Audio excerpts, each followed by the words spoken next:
বাম যুবদের ব্রিগেড সমাবেশ কি বলবেন, জানেন কি বিষয়টা? হ্যাঁ, যতটুকু আপনারা জানিয়েছেন বা যতটা আপনারা জানিয়েছেন মিডিয়ার মাধ্যমে অতটাই জেনেছি, ওর থেকে বেশি কিছু নয়। অবশ্যই আমরা প্রত্যেকটা লড়াই যারা বিজেপি এবং তৃণমূলের বিরুদ্ধে যারা লড়াই করছে সেই লড়াইয়ের আমরা আর হয়তো ফিজিক্যালি না থাকলে মেন্টালি তাদের সাথে আমরা সাপোর্ট করছি। অবশ্যই আজকে বামেদের ডিআইএফআই এর পক্ষ থেকে ব্রিগেড ডেকেছে, আশা করব সাফল্যের সাথে তার প্রোগ্রাম শেষ করবে এবং কোনো একটা দিশা বাংলার মানুষকে দেখাবে। মানে আমন্ত্রণ পত্র পেয়েছিলেন? না না, কোনো ব্যাপার না, এটা তো সংযুক্ত মোর্চার ব্রিগেড নয় যে আমন্ত্রণ করতেই হবে, এই ধরনের কোনো ব্যাপার না। এটা ডিআইএফআই করছে, তাদের একান্ত ব্যাপার এটা। ওভারঅল বিষয়টাকে নিয়ে কি বলবেন, মানে এই যে তাদের যে ব্রিগেড সমাবেশ? দেখুন, আমি আবারও রিপিট করছি, বিজেপি এবং তৃণমূলের বিরুদ্ধে যারা লড়াই আছে তাদের লড়াইকে আমরা কুর্নিশ জানাচ্ছি।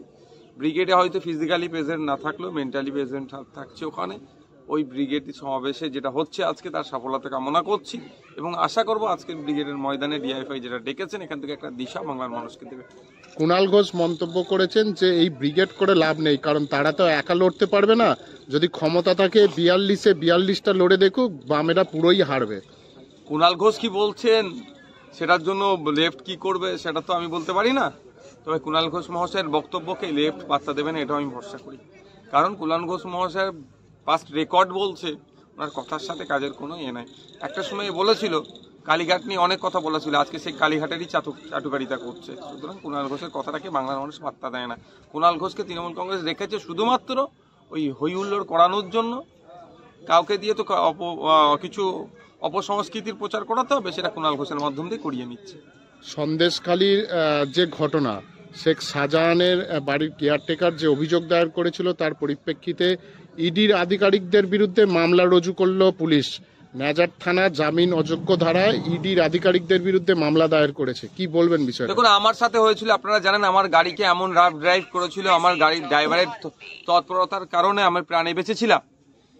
তারপরে কি দেখলাম, যে ড্রাইভার করেছিল সে ড্রাইভার আমাদের বিরুদ্ধে মানে থানায় অভিযোগ দায়ের করলো, সেটা এফআইআর হলো। আর আমি যেটা করলাম, যেভাবে একাধিকবার আমার গাড়িকে সাইড চাপছিল এবং আমাকে ভয়ঙ্কর দুর্ঘটনার সম্মুখীন করতে চেয়েছিল, এখনো পর্যন্ত সেটা এফআইআরটুকু হয়নি।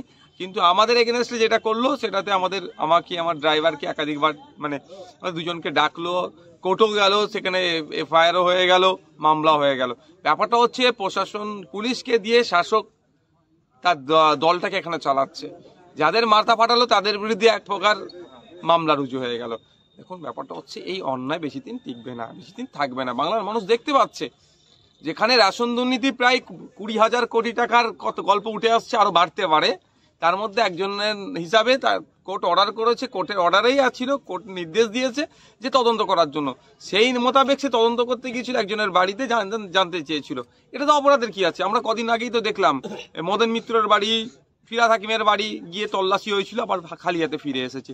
তো শাহজাহান সাহেবের বাড়িতে গিয়ে তল্লাশি করতো, যদি অনৈতিক কিছু না থাকতো খালি হাতে ফিরে আসতো। এভাবে সাধারণ মানুষকে আর পার্টির লোককে নিয়ে যেভাবে অন্যায় হয়েছে, বিচার ব্যবস্থাকে প্রভাবিত করার চেষ্টা হচ্ছে, বিচার ব্যবস্থাকে বাধা দেওয়ার চেষ্টা হচ্ছে, এর জবাব কিন্তু আগামী দিনে ওই মানুষগুলোকে দিতে হবে।